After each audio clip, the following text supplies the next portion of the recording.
Narayanam namaskritam naram chaiva narottamam devim sarasatim vyasam tato jayodiriyat nashtapreshu bhadreshu nityam bhagavata sevaya bhagavati uttamashriki bhakti bhavati naishtiki nigamakapurugaritam param shukamakaramitat dravisamitam bhibata bhagatam rasam madhya mohora hora shikabhuvekaham Krishna Swadama Bhagate Dharmagani Karuna Stadu Samasha Parana Koduna Didam Kamapiyada Vishudha Vishudam Vibu Samapia Nabiram Virexanam Prakyahi Duharmaram Sankation of Animusanti Nanyataham Narayanam Namaskritam Naram Jevanarotamam Devim Sarasatim Vyasam Tatoja Hey Krishna Karuna Sindhu Dino Bandhu Jagatpate Gopisha Gopika Kanta Radha Kanta Namosute Jayatam Surito Pango Mama Medir Matirgati Matsabasha Parambo Javaradana Madana Mohanam Sriman Rasara Sarambi Bamsi Bade Karshan Panesharupi Gopinata Sri Sanam Divyad Bindananya Padrimada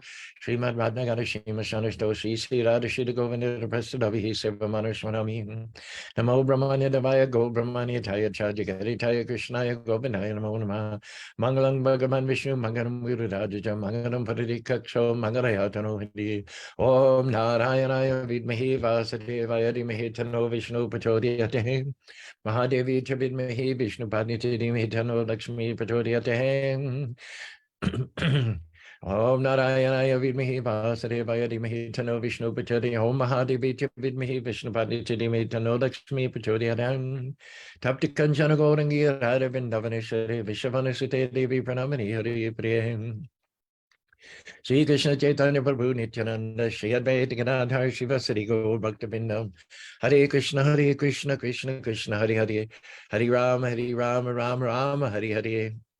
Good morning. It's not only Motivational Monday, but it is Gaura Purnima. There should be the full moon of Lord Chaitanya Mahaprabhu hanging in the sky this evening.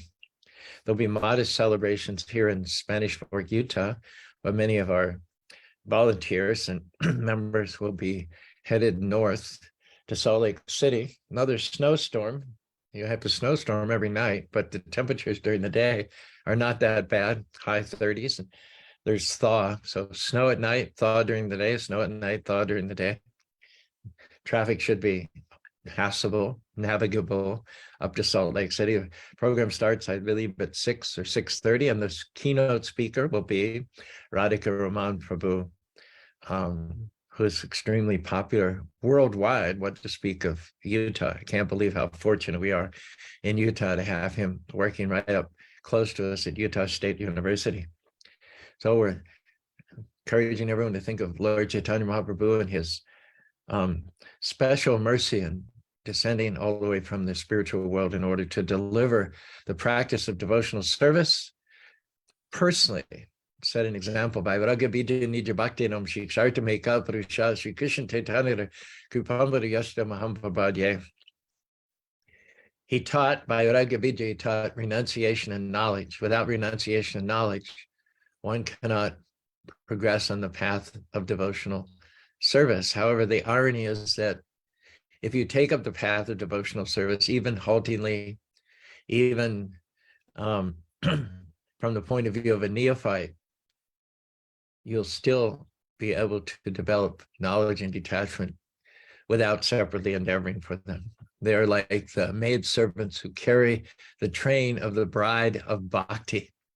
I don't know if it's so much the case today, but in previous times, the bride on her walk up the altar would have a wedding gown that would have dragged on the floor were it not for two bridesmaids holding the ends of the wedding gown 10 feet back, keeping it off the ground. So knowledge, vairagya, vijja, and detachment, which are prerequisites for success in devotional service, are themselves the maidservants of bhakti. Wherever there's bhakti, where there's the effort for bhakti, wherever there's the placement of the living being under the shelter and guidance of the spiritual master, then vairagya, vijja, knowledge, and detachment will automatically be there. Prabhupada said in the 60s, when he first started introducing bhakti into the United States of America, there were millions of young people addicted to LSD and marijuana and other drugs of choice. And the government had spent untold amounts of money to try to wean people from their addictions. And All that was unsuccessful. But within a few days of chanting, Hare Krishna, Krishna Krishna, Hare Hare, Hare Rama, Rama Rama, Hare Hare, thousands of young people had given up LSD, marijuana, harder drugs, cigarettes, liquor, as well as meat eating and promiscuity. They gave up the whole package. Millions of dollars spent on the government programs to try to get people to give up one addiction. If you ever go to an AA meeting, you'll see that they'll talk about how many days they've been free of alcohol, but yet many of them are chain smokers. Many of them drink one cup of coffee after another. They've substituted a worse addiction for a less addiction. And it's a fact. We're dependent living beings. We're meant to be addicted to something. But those who are addicted to the taste of serving the Lord, using the tongue to honor the Lord by chanting his holy names, as well as to taste sanctified spiritual foodstuffs that have been offered to the Lord. Once you get that addiction, not just one or two, but all of the other addictions disappear. Just like when this powerful sun rises in the morning, it easily dissipates the fog. Last few days, we've had snow at night. When the temperatures go down at sunset, whatever would have been rain turns into snow. We wake up in the morning in Utah and the whole landscape is blanketed in snow. Trees are full of snow and beautiful, beautiful forms. But then when the sun comes up and it gets into the high 30s, temperature is no longer below freezing, then all that snow, at least the snow on the paths and the roadways, disappears. Similarly, when the sun of bhakti comes up, when the preeminence of bhakti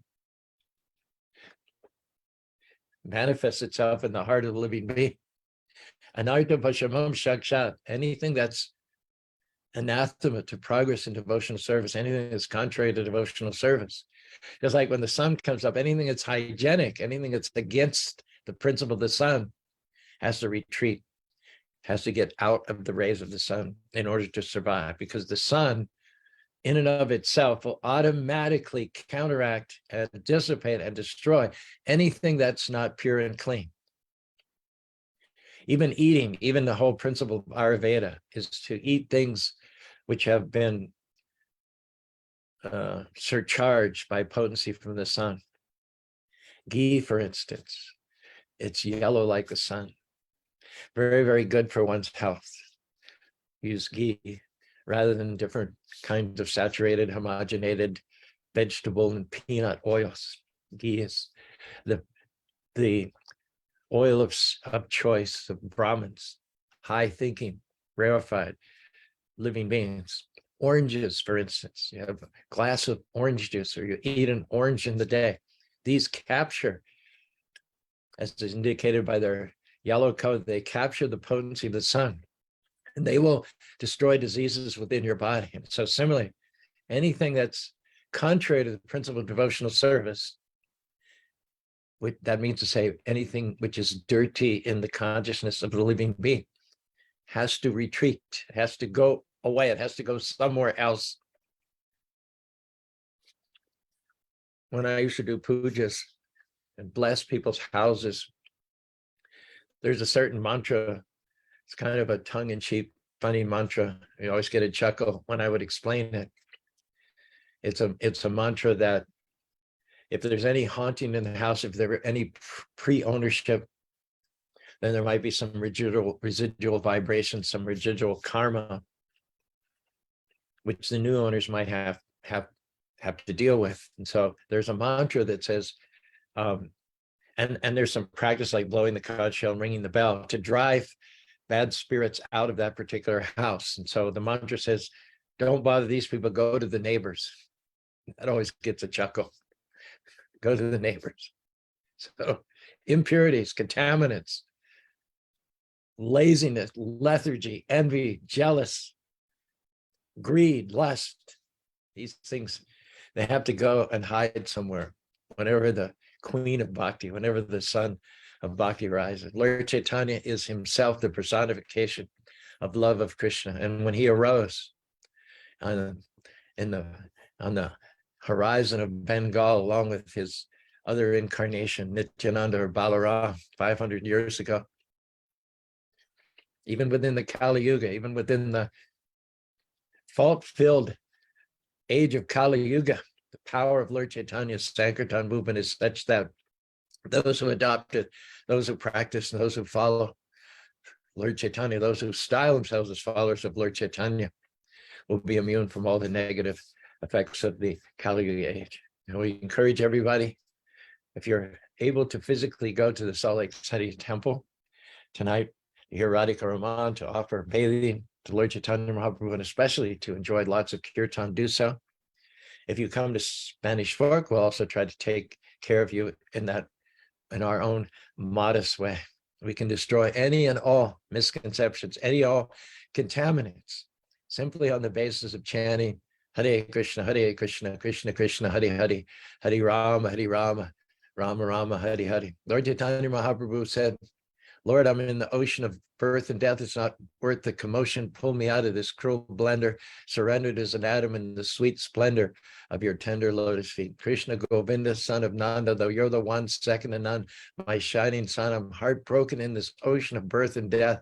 Pull me out of this cruel blender, surrendered as an atom in the sweet splendor of your tender lotus feet. This is one of the 8 prayers that Lord Chaitanya Mahaprabhu gave, acknowledging that we're in trouble. If you think you go to church and you learn verses and you tithe and you do everything very nicely, and that you're therefore earning your way into the spiritual world, and you're feeling pretty good and pretty comfortable about yourself, you're a long, long way from liberation. We have to realize that we're in trouble every single moment of every day. A man in the middle of the Pacific Ocean should not feel smug or complacent just because he has a little raft and some shade, which is going to last him temporarily. He has a problem much, much more vast than just getting temporary shade or getting temporary device to float on top of the ocean. He's really got not just to buffer against the danger of drowning or being eaten by a shark in the ocean, but more than that, he's got to think about how he needs to cross the ocean, get to dry land. We are creatures of the land. We're not creatures of the water. Whatever temporary accommodations a landlubber may make to survive in the water is not permanent solution to his problems. The Lord Chaitanya Mahaprabhu has come to solve our birth problem, our death problem, our disease problem, our old age problem for once and for all. He hasn't come to offer us a temporary patch, temporary cure, countermeasure for the symptoms of our being in conditioned material life, but he's come in one fell swoop, Anechu Shoda Maya Nasi Baralage, to give us the medicine by which we can get out altogether of the ocean of birth and death. It says, Shreyam Nishaya Shivam Navaktir Nanakiropatam Vanchatopi Vishakshamaha. A physician who genuinely has the best interests of his patient at heart, never flatters the patient, never encourages the patient to continue or persist in the same activities which brought about the patient's disease in the first place.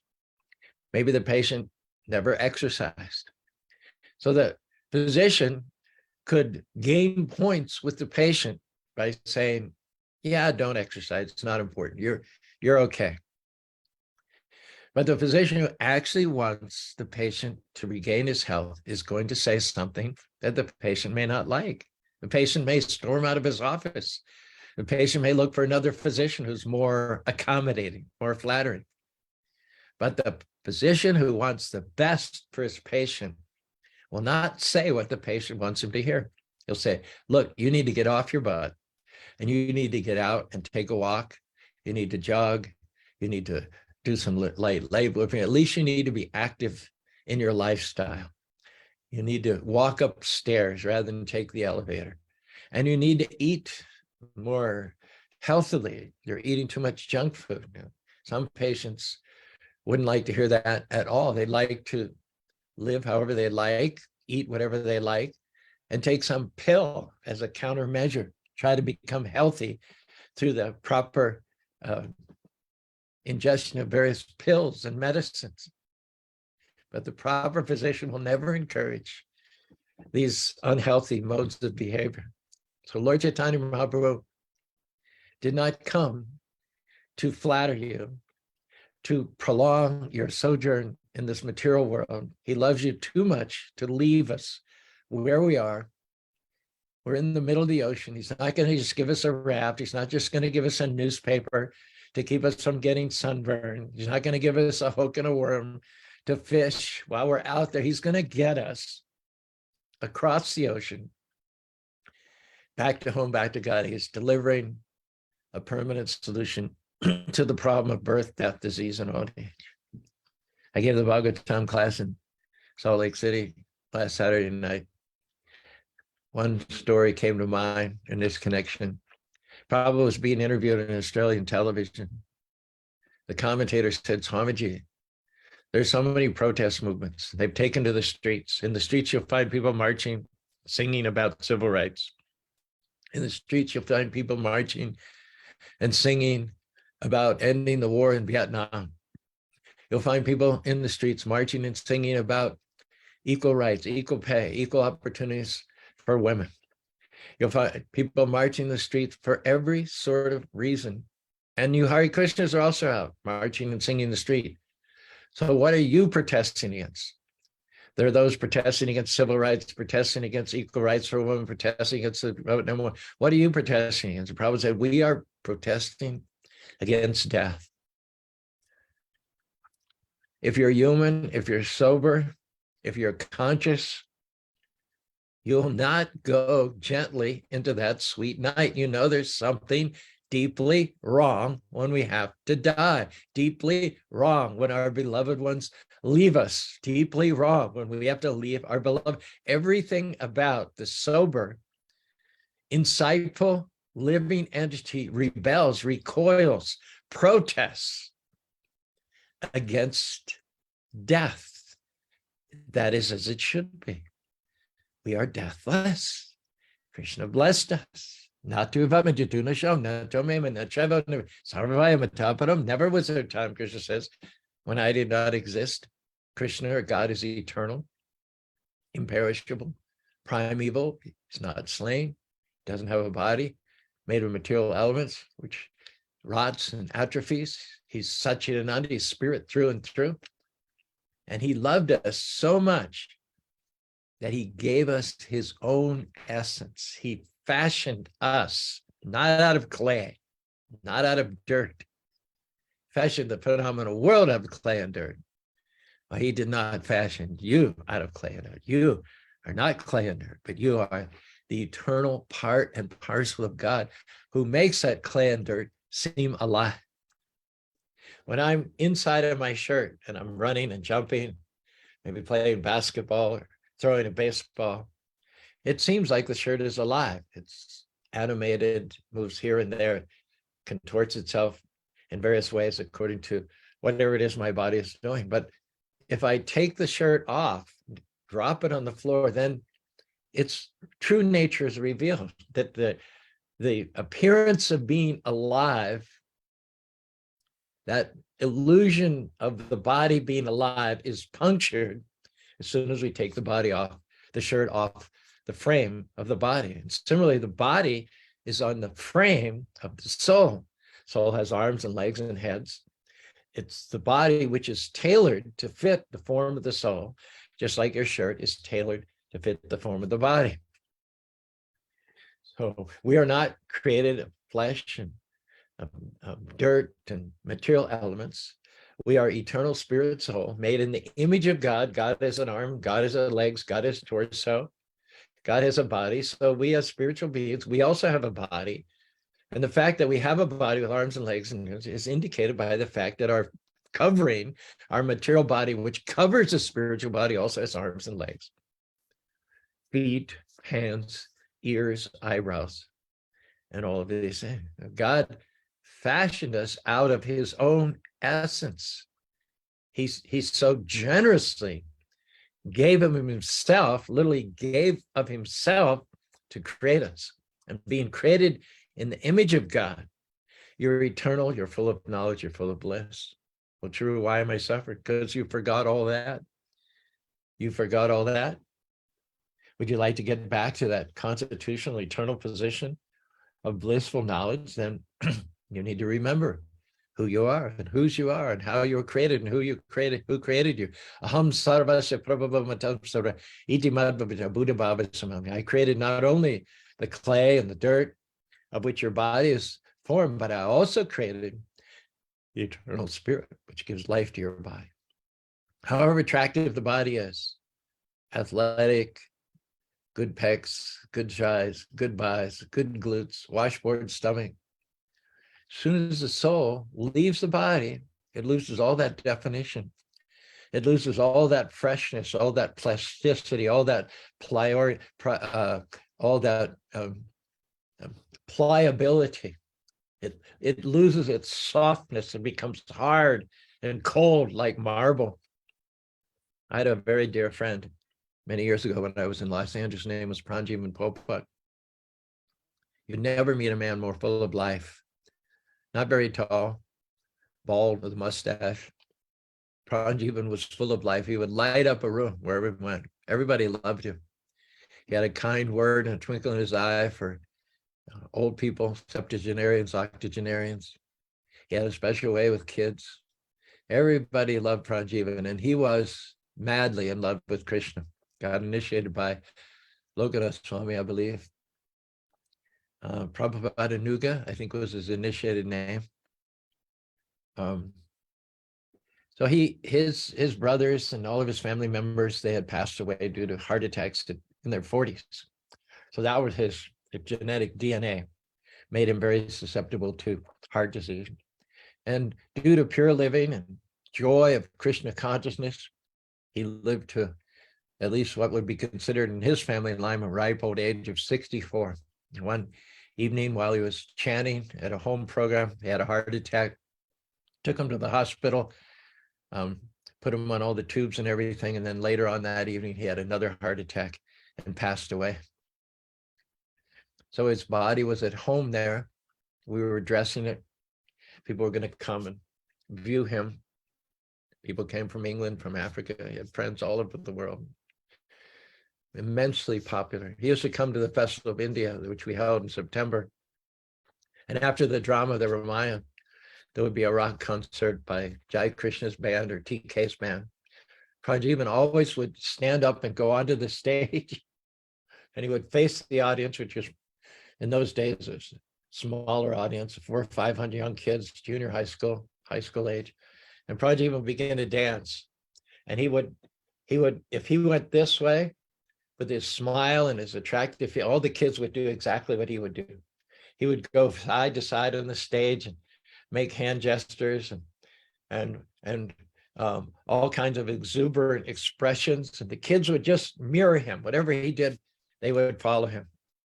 One year, I remember he was on his back like a beetle with his legs up in the air, moving back and forth. And there were 400 kids on their backs, on the grass, on the hillside, mirroring him exactly. So full of life, so full of life. Whenever you get together at someone's home, conversation would start to wander into that of the mundane. Pranjiva would bring everybody back to Krishna and say, can we sit down and discuss Bhagavad Gita for 5 minutes? Who can say no, especially from India? To that proposal, you can't say no. So everybody would agree. And then you would be reading some simple passage in the Bhagavad Gita that you'd read hundreds and hundreds of times before. Pranjivan would be there with his eyes wide, as if he was hearing everything for the first time. And he would say, oh. I mean, you can be saved. You're not the body. Something very simple, very elemental, that's been repeated thousands of times. But to him, it was always new. It was always, oh. And if you were the speaker, if you were the one who was commenting at the moment, you were so encouraged by Pranjivan's audible appreciations, audible exhalations. Oh. To this day, when I want to bring things back to Krishna consciousness, I say to people, can we sit down and read Bhagavad Gita for 5 minutes? Of course, 5 minutes becomes 10 and 15 minutes. However much people are reticent to sit down and break off their mundane conversations and concentrate on Krishna, once they make that commitment and start to dive into the philosophy, it's hard to stop. There's so much nectar there. So this person was full of life. Krishna took him back home, back to Godhead when he was 64 years. And it was my job to help Chiman and some of his other friends prepare the body for viewing. And I remember particularly,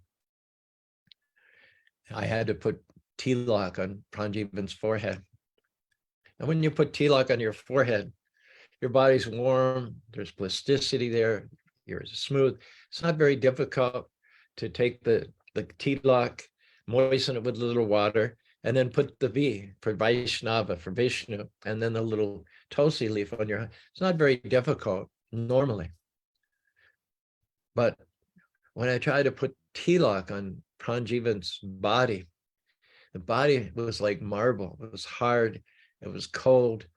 There was no pliability, there was no plasticity, there was no flexibility. The tilak didn't smear as it should, it didn't part, it didn't create a nice crisp line. I got it as good as I could possibly do it, but on that kind of a surface, you're fighting an uphill battle. The body, once the soul has left it, no matter how alive the body had been, no matter how attractive the body had been, no matter how well conditioned the body had been, no matter how healthy the body had been, no matter how good looking the body had been, tall or short, or male or female, once the soul's left the body, once that spiritual form, part and parcel of God, is Satchidananda, has left the body, there's no more any longer any attractiveness in the body. Lord Chaitanya Mahaprabhu came in one fell swoop to give us that medicine by which we will no longer forced to be embodied, by which we will no longer, upon leaving this present body, be forced to take another birth within this material world. Came to push all of our other material desires, sense gratification, off the table and to leave the one option of Krishna consciousness. He's a physician with the best interests of his patient at heart, discouraging us from engaging in any other activity, save and except pure devotional service. Anya bilasita sinam jnanakaru anukrishnanam bhaktir uttamam. It is Lord Chaitanya's wish for us that we move forward under his shelter and take up wholeheartedly and exclusively the practices of devotional service to the Lord. And that doesn't mean necessarily that you go off and join the circus. One devotee came up to Lord Chaitanya. He was so excited to be learning about bhakti for the first time in his life. And he assumed that in order to serve Krishna, you have to leave your wife, leave your family, leave your job, and follow Lord Chaitanya, become a missionary and go to some distant place. And Lord Chaitanya told him, no, I don't want that. That's not how devotional service looks. You need to stay where you are. And those people that Krishna has sent into your life, your parents, your co-workers, your children, those people, you need to be an example of Krishna consciousness. You need to be their guide. You need to become their guru. Teach everyone you meet. You already have a relationship. You already have conversations with them. You already intersect with them regularly. They're already interested in things that you're interested in. So you have a platform. You have a foot in the door. Take advantage of the relationship that you already have to explain the science of Krishna. You make your life successful and you do your level best to make others successful. You say to people when the conversation starts getting too mundane, you say to people, can we sit down for 5 minutes and read Bhagavad Gita? In this way, you can be a touchstone. You can be a guru. You can be a guide to the people in your life And not only go back home, back to God and yourself, but also be the means by which others go back home, back to God. The injunction that Lord Chaitanya gave is that if you've taken birth in the land of Bharat Barsha, some people interpret Bharat Barsha to mean India, to mean what is present-day India. But really, from the Srimad Bhagavatam's point of view, Bharat Barsha is the entire Earth planet. It's the entire planet on which we inhabit.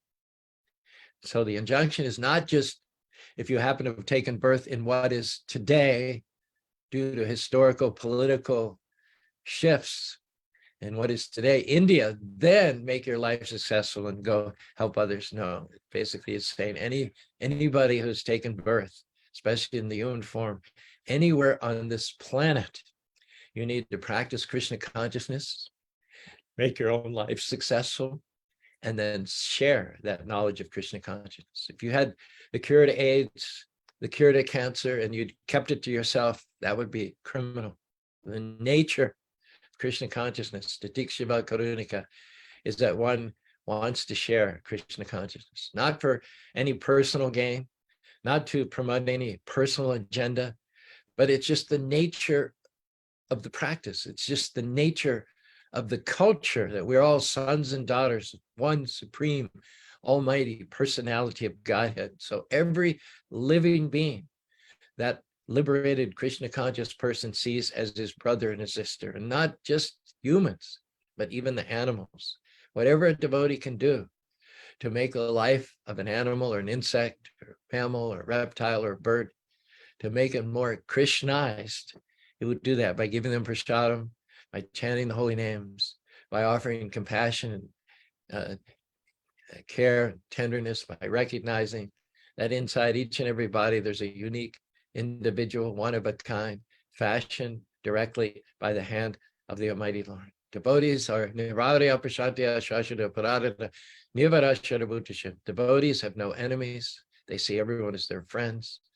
They're completely self-satisfied, having achieved everything that there is to achieve through the practice of bhakti.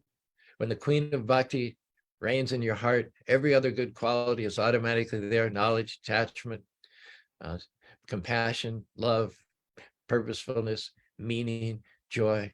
Everything follows in the train of the queen of bhakti. One's life is successful, who merges himself in the ocean of devotional service to the Lord.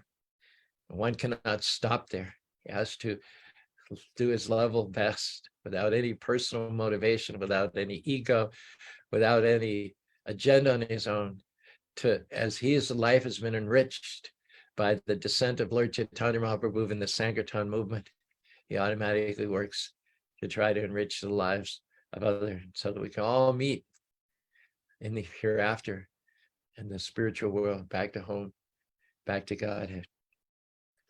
So that's our thoughts on this Gaura Purnima 2023, hopefully priming you for a wonderful, not just Krishna conscious day, but on this particular day, it's good to be conscious of Krishna as Sri Chaitanya Mahaprabhu. Sri Chaitanya Mahaprabhu was Krishna in the guise of Radharani. Radharani is that super excellent servant of the Lord, and she's the one who can engage all of us in the service of the Lord. She's a funnel to which we all go in order to be connected to her eternal Lord and Master, Lord Krishna. So Jai Radhe, Jai Lord Chaitanya, who is the combined form of Radha Krishna, Jai devotional service, Jai Srila Prabhupada, who brought this wonderful spiritual culture to the Western world, Jai to the holy names, Jai to Prasadam, and Jai to the celebrations which will be going on at all of the 800 plus Krishna temples all over the world to celebrate the rising moon of Lord Chaitanya Mahaprabhu over the horizon of Bengal 500 years ago. Hare Krishna, Krishna Krishna, Hare Hare, Hare Ram, Ram Ram, Hare Hare. Thank you. This has been a special broadcast in favor of the appearance day of Lord Chaitanya Mahaprabhu. Thank you, all of those on Facebook, for having jumped on board. We have Thomas Haribol. I think Thomas has visited his home state of Idaho. least as of his last Facebook post. He said he was back home taking care of some business in Idaho. So nice to hear from you, Thomas, who are just a couple hundred miles north of us physically at this present moment in time. And Roshan, my brother Roshan, Ram Kishore, what a pleasant surprise. He's in the Facebook for the first time, I think. Harivo Ram Kishan, Dhanavad Pranams. Thanks for joining. And my other wonderful dear friends, what a day this is. Significant on a number of different levels. Pragna and Yogesh Shah joined us from Dallas, Texas. Also, they were best friends in Salt Lake City for 35 years. And then they moved last year or 2 years ago to Dallas to be with their grandchildren, but we still hanker after their association and vice versa. Govinda Dev, my good friend, is on board. So is Natasha, Larry. We were fortunate enough to sit down and chat with him at the Sunday feast yesterday evening, and there are three of the 5 kids that they have adopted. Wonderful. All kinds of really sweet, good, intimate friends have gathered this morning on the occasion of Lord Chaitanya Mahaprabhu's appearance day. Bhai Bobby, of course, topmost amongst all of my friends and well-wishers is there. Brent. So Brent will be giving the talk in Salt Lake City next Sunday. So we'll look forward to that. A very well-prepared talk accompanied by PowerPoint. So John Malik Guruji, our music guru. Thanks for joining us. And of course, last but not least, Rob Grant. Do you have anything about our topic today, Rob, to share with us? Hare Krishna, Prabhuji. Happy Gaura Purnima. I have a few things. Let's see. We have no notion that we are adrift in the ocean. Living in a material bubble causes spiritual trouble. That's true. Yeah. Not changing our ways is a waste of our days. Krishna gives the solution to a spiritual revolution. Mm-hmm. Protest against death with every breath. Yeah. That's what chatting is. Let it be stressed we are divinely blessed. Mm-hmm. If we were just clay and dirt, we would still be inert. Mm-hmm. Get back to your position of an eternal loving condition. Nice, sweet. Sri Chaitanya is our physician. Shut up and listen. Or actually, I put it a little bit better than that. Surrender and listen. That's what we have to do if we're going to benefit ourselves. Have no enemies, only friends. Divine love is our means and end. Nice, sweet. And can we sit down for 5 minutes and talk about the Bhagavad Gita? Pranajima is hopefully forever immortalized by those words. I hope that after I pass away, someone else will adopt that strategism to pull people into Krishna Katha. It's the most effective. Can we sit down and read Bhagavad Gita for 5 minutes? 10, 12 words. It's totally effective. Beauty of it is that no one, at least from India, can ever say no to that proposal. Well, thanks. Be sure and send those to me. I'll post them on our Facebook post. Thank you once again, everybody. This has been not just Motivational Monday, but this has been a period of time in which we can kick off a special day by meditating on the most merciful incarnation of Krishna, Sri Chaitanya Mahaprabhu. He came to give what no other incarnation has ever given. Namo Mahabharanaya Krishna Prema Pradayate Krishnaya Krishna Chaitanya Namane Gaurati. Come to give directly love of Krishna. No conditions, no pre-qualifications. The only thing to make you eligible is just to take it. It's being given free of charge. The highest thing is being given without charge. So if you simply take it, you will make your life and the lives of all of your loved ones supremely, supremely fortunate. Sri Chaitanya Prabhu Nityam Stapitam Yarabhutare Swayam Rupa Karamayam Dadati Pakaram, Pancham Tatmakam Krishnam, Bhakta Rupar, Bhakti Bhattaram, Bhakti Kam Namami, Bhakti Shaktam, Sri Krishna Chaitanya Prabhu Nityananda, Sri Advaita Gadadhar, Srivasadi Go, Bhakta Vrindam, Hare Krishna, Hare Krishna, Krishna Krishna, Hare Hare, Hare Ram, Ram Ram, Gaura Purnima, Ki Jai, Sri Chaitanya Mahaprabhu, Ki Jai, Sankirtan, Ki Jai, Mahamantra, Ki